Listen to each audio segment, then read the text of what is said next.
هل بلغ طفلك 12 عاما أو أكثر؟ هل ترغب في منحه الثقة والاستقلالية والقدرة على التعامل مع الناس والمواقف المختلفة؟ هل تتمنى أن يمتلك القدرة على كسب المال قبل أن ينهي أعوامه الدراسية؟ إذن فهذا الفيديو يناسبك تماما. تابع جوك، حيث المعرفة متعة. لا نستطيع أن ننكر خوفنا على أبنائنا ومستقبلهم وقدرتهم على التعامل مع الواقع ومتطلباته التي تزداد صعوبة يوما بعد يوم. لذا علينا أن ندفع بأبنائنا إلى تجارب أكثر ثراء وزخما لكسب المهارات والخبرات العملية ولدمجهم بالواقع مبكرا.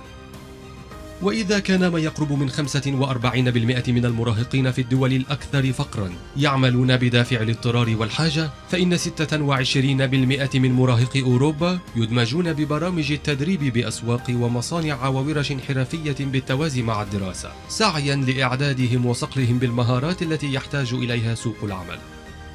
وتشير الدراسات إلى أن أكثر من 80% من الناجحين في أعمالهم قد بدأوا في كسب المال قبل سن 18.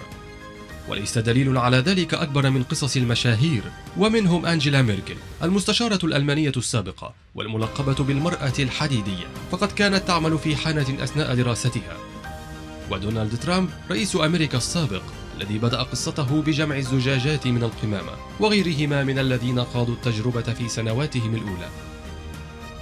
فأين طفلك من هؤلاء؟ ولعلك تسأل نفسك: لماذا تعلمه الآن؟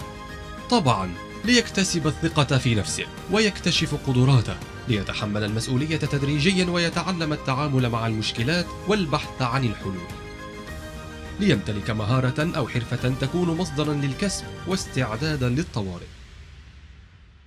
ثم يأتي السؤال الأهم: ماذا تعلمه؟ بالطبع أنت أعلم بطفلك وبظروفه وإمكانياته. ابدأ بالمتاح في الحيز المكاني والمادي. ركز على الحرف والمهارات التي تناسب العصر، كصيانة الهواتف والأجهزة الكهربائية. أنفق بقدر استطاعتك على مهارات البرمجة والتصميم واللغات. تحدث معه عن العمل الذي يرغب بممارسته وتتبع شغفه واهتماماته، واعرض عليه النماذج الناجحة والملهمة. وأخيرا، أن يكتسب ولدك حرفة أو مهارة في أعوام مراهقته فذلك استثمار العمر.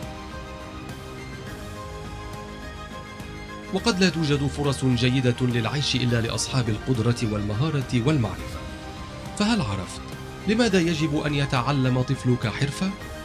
اترك لنا تعليقا أو انطباعا عن الموضوع، واذكر لنا حرفا أو مهارات ترشحها للآخرين. ولا تنسى أن تشترك بقناتنا ليصلك كل جديد من جوك، حيث المعرفة متعة.